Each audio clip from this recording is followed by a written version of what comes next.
We are quickly moving into a new era.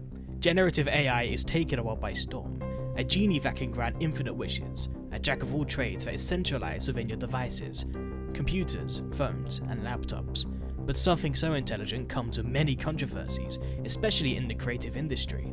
Artists, authors, painters, 3D modelers, photographers are actively rallying against the acceptance of AI, but with CEOs who are bullish on integrating it into the workflow or replacing workers altogether.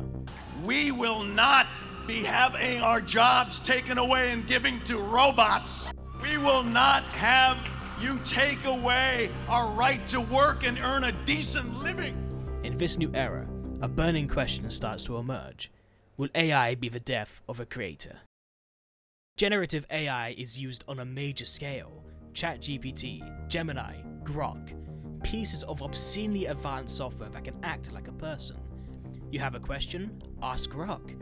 You want a recipe for a delicious chocolate cake?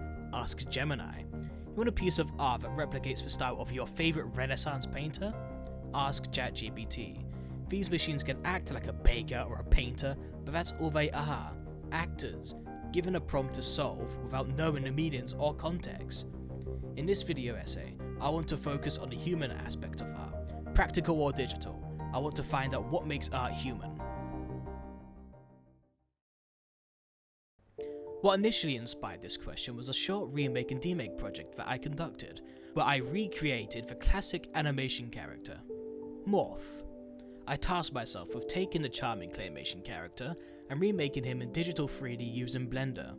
Recreating Morph wasn't just about copying his model, it was getting every detail right. I wanted to match the rawness of real claymation, leftover fingerprints, subtle disfigurements, symmetry that was slightly off.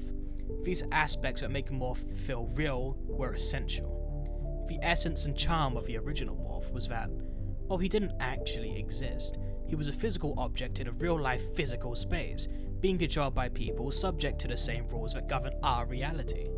This is where I faced a critical roadblock. I completed the Morph model in a state I was satisfied with, and even built a realistic environment for him to move around in, but I couldn't help but feel that the charm was gone. It was too easy. I could make Morph from shapes I didn't have to mold. I could create his armature with just a few clicks.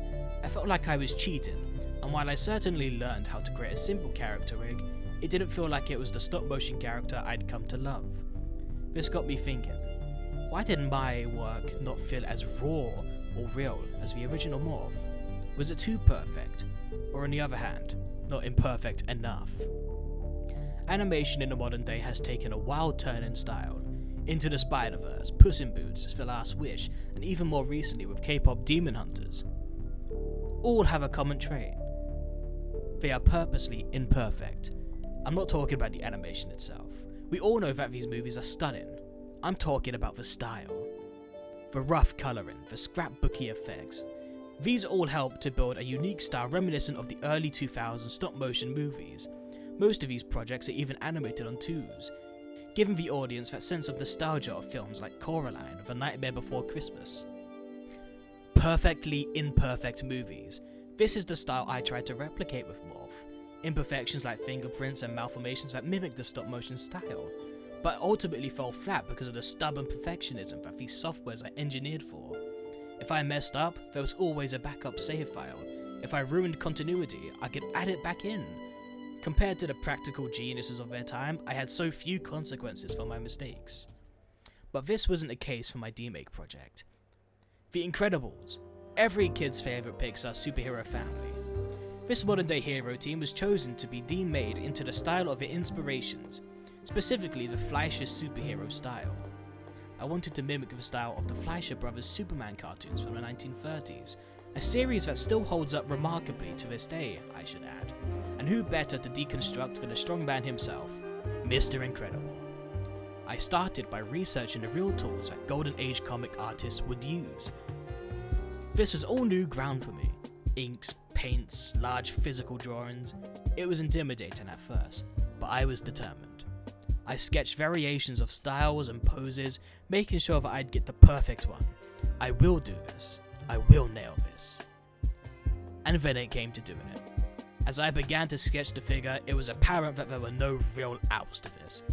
There were no undo buttons, no stability sliders, no layers or save files. This required much more planning than I had prepared for. When it came to painting, I was stumped. I knew the techniques on paper, but the lack of experience made me flustered. It was difficult, so difficult, but I had to press on. I made mistakes of painting out the lines. I coloured things the wrong colour. But in the end, when everything was etched into the page, I was happy. I looked at my work not with disappointment or shame, but with pride. This piece represented me, my abilities, my experiences, and my imperfections. This style is what the industry is leaning towards. In adverts like the Intermarché Unloved Wolf, the 3D animation is textured in a painterly style, where you can see each stroke of the brush like on the wood of the trees. Mistakes and imperfections aren't a blemish, they represent the artist's experience. This, to me, is what makes art human.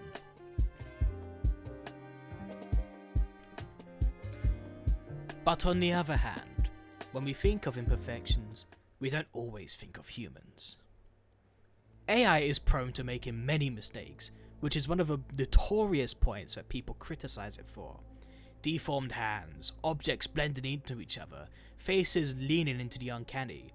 When AI tries to create and ends up with imperfections, we don't react with understanding, we react with disgust.